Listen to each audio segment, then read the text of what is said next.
Welcome to the Verts Podcast. I am your host, as always, Sonny Weaver, accompanied by my co-host, Tout the Killer. How you doing today, Tout? I'm doing great. How are you? Always good. Back to round number two. It looks like the people have answered and they want some more of us. So we'll jump right here and give them exactly what they're looking for. All right, let's Um, do it. yeah. So the show today is a pretty good one. We're going to take a look around the league at some things that have been happening this past week. We're going to go over some free agents to look out for as put together by the GM from the Browns and Train. And then we're going to have a special guest on the Fresh Take Hotline. We're going to be doing an interview with the GM of the 49ers and the writer of Numbers Never Lie, Saluki. And if we get a chance, hopefully we'll get him on the hot seat and really grill him a little bit. So we've got a good show in store today. I'm excited. How about you? Yeah, let's do this. All right. So first off, let's take a look around the league. Yeah, so let's start in the AFC North, your fighting ground, if you want to call it that.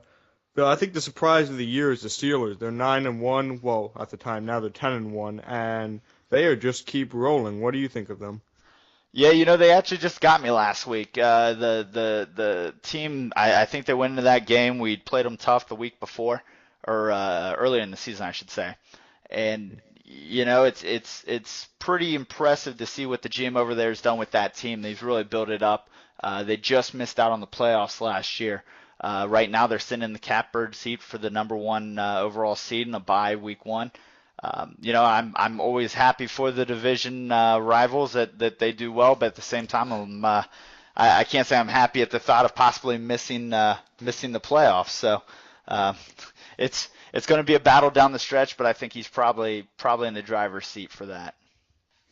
I wouldn't mind seeing you not make the playoffs. Oh well, I'll be joining you for the however many years in the row. Exactly. Looking over to the NFC, I think the big news of the week was the Saints upset over the previously undefeated 49ers. What does this do to the NFC? I think this is a huge undertaking for the division as itself. Well, I think the Saints now are pretty much in a driver's seat for the conference, but I never can count out the 49ers. They're probably going to rebound from this loss. And all I know is the Saints have an easy win tomorrow because they've been renovating their stadium before they played me. But I got them tomorrow, and we are probably going to get crushed. If they can beat the 49ers, they can destroy my team. But I think right now the NFC is a lot tougher than the AFC is. And right now, I mean, congrats to the Saints for being in the driver's seat of it. The 49ers, now they're going to have to play catch-up to the Saints. That's interesting you mentioned that about the AFC and the NFC. Previously the Super Bowl champion for the last two seasons come out of the AFC. That's right. I know that early on in the season, the AFC had a couple dominating teams. It's leveled off a little bit now, a lot of AFC on AFC crime here, but I'm not ready to buy into that narrative that the NFC is tougher until they actually do something. A lot of their regular season stud teams over there, they come in every year with inflated records and they get put out early. So I don't know if I'm ready to jump on board with that whole concept. Yeah, well, here's the thing. With the AFC, the Super Bowl winner the past 2 years have been just found out for cheating. So, I mean, you got to think about that. So maybe if he didn't treat the NFC. Cheating? Yeah. What are you talking about? Cheating on his wife, maybe, the hookers and cocaine. But, hey, all I know is, he's getting out of rehab here soon. We're going to be happy to have Bayou Bengals back running the Kansas City Chiefs. But cheating allegations are a big thing. Last time I checked, his wife doesn't care. Hookers, cocaine, it's a good party over there in Kansas City. Yeah, well, here's the problem with that. I mean, once his wife gets mad at the team and gets mad at him, he just doesn't know what he's doing running the team after that. So, Yeah, I don't know. yeah. I still think the NFC had a chance that didn't happen. Well, you wouldn't know. You've never gotten the Jaguars to the playoffs. So, Very anyways, funny. moving along here, onto the wild card races. Got a couple good wild card races going on right now. The AFC first. It looks like the Chargers are probably looking pretty in that fifth spot. They're still in play for the second seed and the division title over the Broncos. Right now, the Cleveland Browns are staying at the sixth spot. The Cincinnati Bengals are trailing one game back, and the Oakland Raiders are 2 games back. With the Bengals and the Browns splitting this year, it's anybody's game. But I wouldn't sleep on Oakland. I think Oakland's really coming on strong here, and Oakland could be a team to watch out for down the stretch. Well, I'll say this, that we know for a fact not one wildcard team will ever come out of the AFC South or the AFC East. So right now it's either the AFC West and the AFC North fighting for them. I'm going to go out on a limb. I'm going to say that the Browns are going to get the second wildcard seed and the Chargers are going to get the first one. Just because I'm watching the Browns defense this year, and I thought they were amazing last year. Look what they're doing this year. The only pretty thing, impressive. yeah, I mean, you're even in division, you know firsthand. The only thing that could stop them is their historically bad offense. I mean, half their points are coming from their defense now. Yeah, that's something that is pretty insane. Looking to the other side over at that NFC, that's a pretty interesting race. You've got the Lions sitting in the 5th seed right now as the first wild card, 1 game back from the Chicago Bears to take that division. But after that, I mean, holy crap! You've got 5 teams sitting there within 1 game. 6-4 Giants, 6-4 Cardinals, 6-5 Eagles, 5-6 Seahawks, 5-6 Green Bay Packers. It's anybody's chance. I think that last wild card spot in the NFC is going to probably come down to the last week of the season. It should be pretty exciting. Oh, yeah, I agree with that. I mean, the NFC this year is just a fight to the finish. The Lions, headed by the commissioner of the league, is actually fighting for a playoff spot this year, and I think the Bears are going to hold on to the division with the Lions getting one of the spots, and I think it's either probably going to be the Giants or the Packers that wind up getting the second one, and just because of the playoff history the Packers have, I'm going to go with the Green Bay Packers on this one. Wow, bold move. The Packers started off real slow with new quarterback Cam Newton. He looks to have found a little bit of rhythm there with that team and kind of getting into the fit now as a new Green Bay Packer. I wouldn't sleep on the Packers either, but I'll tell you what, those Cardinals are coming on strong and the Giants are always tough. So it's anybody's race down to the end, but we'll just have to kind of sit and watch and wait and see. Yeah, that's true. All right, well, we're going to finish up around the league here, and we're going to head into our next segment. But first, Mother's Day is right around the corner, so surprise your mom with a nice bouquet from 1-800-Flowers. Flowers just aren't for special occasions anymore. Did you accidentally get caught looking at porn by the wife? Did you delete episodes of Teen Mom 2 the wife hadn't seen yet? All great reasons to kiss ass with some flowers. Use code 4VERTS and receive 20% off and express shipping, but act now as this order won't last long. Visit 1-800-Flowers.com for more details. Sorry for interrupting you, but Bomber, you might want to make sure you do that. Yeah, it's always good. Very important to your wife. So anyways, the free agent tracker. Recently, the GM of the Cleveland Browns put up a article around the league taking kind of a quick look at free agents and possible free agents for this year. I know there's some big names out there. Tal, what are your takes? All right, so let's start with the wide receiver group. This wide receiver group is going to be impressive, to say the least. You got Calvin Johnson, Demaryius Thomas, Shannon Gresham. Yes, someone's going to pay that guy a lot of money for his services. Hopefully he won't be on PEDs, though. You got Slaughter. You got my wide receiver named Jordan, who's going to be probably one of the most underrated wide receivers in free agency. And you also got KJ Goodwin. I think there's probably going to be anywhere from 10 to 15 starters you can easily plug in. And who knows? One of them might become the next up, Jerry Rice. Who knows? Yeah, so this class, this was the class that was drafted. Goodwin, Slaughter, Gresham, Albury came out of that class. There were a couple others, but that was just an insane wide receiver class. So the fact that class is kind of converging with Demaryius Thomas's probably end of tenure out there in Denver, as well as Calvin Johnson kind of hitting the backstretch of his career and probably leaving due to the cap number in Detroit. So it's an impressive group of wide receivers. I think you're going to see some guys dip their toe into the free agency water a little bit that may otherwise not do that. I mean, KJ Goodwin, you got the 6'6" downfield threat, Gresham, who's always been a big play receiver.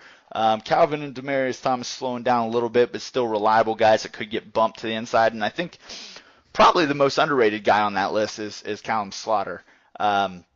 he's really coming on. I know it's his contract year, and he's probably trying to put up those numbers, but I think he's going to get paid somewhere, whether it's in New England or not.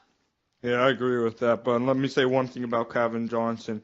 We have known for years that the Detroit Lions GM has overpaid for wide receivers in the past.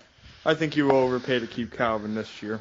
Well, he's got a cap number, I think, for next year at $26 million, so he's at least going to have to let him test free agency because that number is just insane. I think he will. I think he will, and I think he'll re-sign him somewhere for about $8 to $10 million per year just because he needs him. Right. You know, taking a look at this list of quarterbacks, you do got a couple guys on there I think you could plug in right now and make a contender out of somebody who's a quarterback needy team. You've got Aaron Rodgers in Green Bay, who was unseated this past year by Cam Newton. I think probably still a year or two early. He's got a little tread left on those tires. And then you've got your boy, Chapman, down there playing in Jacksonville. I know he got injured this year, but he looks to be a guy that could be a franchise quarterback for another team. Yeah, well, let me start off by saying we are not happy that we are going to lose him. Well, we're not going to lose him yet. Let's say that first. He's going to test the free agent market. We have already found that out. But we are going to prepare a hell of an offer to keep him. But yeah, Aaron Rodgers, he's still got some tread left on the tires. I think he'd be a very good quarterback option. And the rest of the class isn't that good compared to Chapman and Rodgers, but there's still some decent options you can find. But yeah, someone's going to overpay for Rodgers, and someone, if it's going to be either me or someone else, is going to overpay for Chapman. Right. You know, the one thing I was noticing on this list, kind of looking at kind of the I guess I should say star positions, was halfback, and I think really it's lacking much as terms of free agency. I know I see Adrian Peterson possibly being on the free agency group coming up here soon. But really a lot of older veterans that are slowing down a little bit. I do know that Giovanni Bernard, his name's been thrown around there. I've seen Adam Schefter tweeting about it. It's yet to be determined what his future holds in Cincinnati, but I can tell you that somebody, if he does touch free agency, will overpay for Giovanni Bernard. Yeah, well, I'm going to start by saying this. I think we don't have a lot of halfbacks because all the young ones are just getting signed right away. Also, they're getting signed cheaper and cheaper as they come because there's more halfbacks available, even though they might be older. Yeah, about Giovanni Bernard. I'm not going to say I'm not going to offer him because that would be a blatant lie. But I don't think I'm going to wind up getting him because I think a runner back needy team will definitely overpay to get him. That tends to be the case in free agency. That's true. So the big question is, who needs a pass rusher? Who needs a pass rusher? Because I'll tell you what, this pass rushing class has got to be the best ever. You've got Maxie Simon out in Oakland, Jarek Raymond in Detroit, Akeem Ayers out of New Orleans, Clowney and Smith out of Tennessee, Quinn in St. Louis, Cameron Jordan, New Orleans, Hardy in Carolina. I'll tell you what, this is a good year to be looking for a pass rusher, whether it's a 3-4 or a 4-3. I know I'm set over here in Cincinnati, but Sonny Weaver always likes a good deal. So if these prices get driven down enough, you could see some nice pass rushing options out there if you need them. Yeah, well, let me start by saying those are only the defensive ends. We haven't even gotten to the linebackers really yet. This is definitely the most historic in terms of pass rushing free agent class. And I think that there will be some very good options that won't be too expensive. The top options, of course, are going to get overpaid. But if you wait till maybe a couple weeks after, you can easily find some good options for cheap. Well, you know, go ahead. No, you go ahead. It's fine. Well, it's funny you say that about overpaying somebody because obviously this past year we saw Clowney and Smith both get overpaid out in Tennessee. Short one-year deals. They're probably going back on the market after 1 year after that experiment failed. There's a really deep cornerback group. You've got option 1 through 20, and they're all pretty good cornerbacks that I think could help a lot of teams. In both these cases, I don't know if you're going to see them get overpaid. I think you may see the top 1 or 2 guys get overpaid, but really I think what it's going to do is drive the market down. I think the cornerback market and the pass rushing market's saturated, and I think what's going to happen is these guys' deals are just not going to be as good as what they had wanted. Yeah, well, I agree with that, but let me go back to one thing. Normally, I will not defend the Titans owner or GM about anything, but he is in a top 3, I think, in sacks this year. And for 1 year deals, I really can't complain. They've done pretty good. They're probably going to kick my ass when we play. But yeah, I'm thinking we're gonna see more 1-year deals for a lot of money because teams see that it works and it doesn't kill you financially either. But yeah, about the cornerback, there are a ton, I mean a ton of corners this year, and you're gonna see some after the draft that could be starter cornerbacks. So they're gonna be very low prices, couple years maybe. It's just not a good year to be a cornerback. Well, so tell me a little bit about trying to get free agents down to Jacksonville. You guys have been losing a ton. You know, your market's kind of small. I know you guys don't have state taxes down there, so the money's a little bit better, but I'll tell you what, you guys have been in some financial troubles down there, haven't you? Well, financial trouble is not really. We're gonna have over $110 million to spend this year if we choose to. As far as I know, the reason we really don't get as many big name free agents as we would like is because we get outbidded. And we are normally afraid to offer a crazy amount. We did offer 1 year a crazy amount of money to a couple free agents. But I think this year is going to be the year where we really take the next step and offer a lot of free agents this year so we don't have to keep signing 1 year deals after the draft. I think this is the year where we're going to spend a lot of the $110 million that we have available to us. Well, that should be interesting. Yeah. So that's a look at the free agents around the league. Next up, we'll be having Saluki join us on the Subway Fresh Take Hotline. All right, thank you, Saluki, for joining us today. How you doing? What's going on? Doing all Uh, right, feeling good. good. We're happy to have you here. So other than being the 49ers GM and owner, you're also the writer of Numbers Never Lie. That's a Yes. great piece of information. I think everybody in the league enjoys looking that over because you get to see some really cool things and some trends. But in your experience in writing it, what was the biggest surprise you came to realize when you started doing Numbers Never Lie? Well, one of the biggest surprises I think, well, for me anyway, was how many sacks are by interior linemen. Like, I was just looking at like all the top guys, and all the top pass rushers in the league. Almost half of them are like defensive tackles, which I thought was kind of surprising. Yeah, for sure. I don't know if it's the weakness of the interior lines throughout the league, or if it's just overpowerment from those interior defensive linemen. But I've noticed that as well, and that's something that I think when all of us started looking at it, it was a shock to everybody.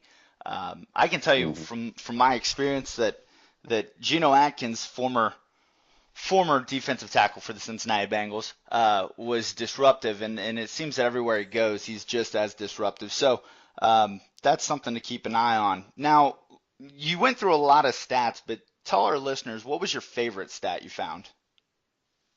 I think my favorite stat, and Ballers Titans owner probably won't like this, but the Saints are paying their entire defensive line less than he's paying Clowney and Aldon Smith.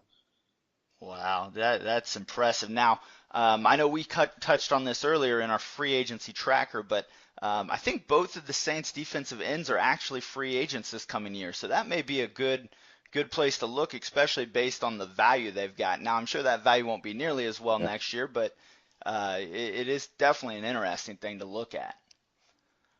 Um, Oh, yeah, for sure. so throughout your stats, you're kind of becoming the stat man throughout the league. What do you think is the one Mm. stat that actually means the most from what you've researched? For me, turnover difference is one of the big stats that you can look at and see. Usually, the guys who are at the top of that list are some of the top guys in the league, and some of the guys at the bottom of that list, um, like the Dallas Cowboys, through week 8 had only picked off 2 passes. Those teams usually end up being towards the bottom of the win column. Yeah, that appears to be true. I know Dallas struggled early. It looks like they're getting it together now, and I think that is tied to that turnover differential. Um, Hmm. so outside of your day job of writing Numbers Never Lie, I guess you do GM the San Francisco 49ers a little bit. Tell us about the team, kind of where they're at right now, and what your outlook here is on the rest of the season. We're feeling pretty good about the rest of the season. We got off to a great start, 10-1 start, but we're really coming up on the toughest part of our season. Um, Still have half of the daunting AFC North to play. Those guys are all pretty good over there. and a couple of games versus Seattle coming up, which is always a tough game, regardless of who the owner is. So we're just trying to get out of the season with the number one seed, maybe go 2-3 in these last 5 games, and try to end with a solid record to get the number one seed. Yeah, recently you suffered that big loss to the Saints, and the Saints turned around and had had an upset loss to the Jaguars. Um, you know, what happened in that game? I mean, the Saints owner is just a solid guy with a solid team. Um, he goes out there every day and competes. And he's just a great owner. You have two great teams go up against each other. Uh, you know, somebody has to come out on top, and I just didn't come out that time. Yeah, it definitely happens. Well, so we do something here on the 4 Vert Podcast we like to call the Red Hot Hot Seat, Mm. sponsored by Frank's Red Hot. If you don't mind and you got a couple minutes, we'd love to set you on the hot seat and give you a toasting. How do you feel? Yeah, let's go for it. All right. Well, you're now on the Frank's Red Hot Hot Seat for new viewers and listeners. Basically, how this works is I'm going to throw out a word or a phrase, and the GM over there, Saluki's going to reply back with the first word that comes to his mind. Here we go. NFC West. Mine. Saints. Tough. Browns. Defense. Playoffs. Easy. Bomber. Uh, Spurs. Super Bowl. Winning it. NBL. Best league. You're the man. Thanks for joining us on the Frank's Red Hot Hot Seat, and thanks for doing your interview today with us, Saluki. Thanks for having me. Hope to see you guys again. Hope to have you back. Thanks. All right. Well, that's all the time we have left for today. I want to thank our sponsors, 1-800-Flowers, Subway, Frank's Red Hot. Also want to thank Saluki for coming on and giving us a good interview today. And I want to give all of our fans a little bit of an inside look. Look out for a special report. Some of you guys may remember former Atlanta Falcons owner Chaos Poseidon. Poseidon Chaos. Poseidon Chaos. Don't know, don't care about his name. But we'll be True. having a sneak peek one-on-one interview with him later this week. So stay tuned for that. I can tell you the show next week is going to be exciting. I've got confirmation that the commissioner of NBL and owner of the Detroit Lions, Bomber, will come on the show next week. So keep tuned in for that. But from all of us here at the 4 Verts, Sonny Weaver and my man Tout, saying see you guys next time. Adios.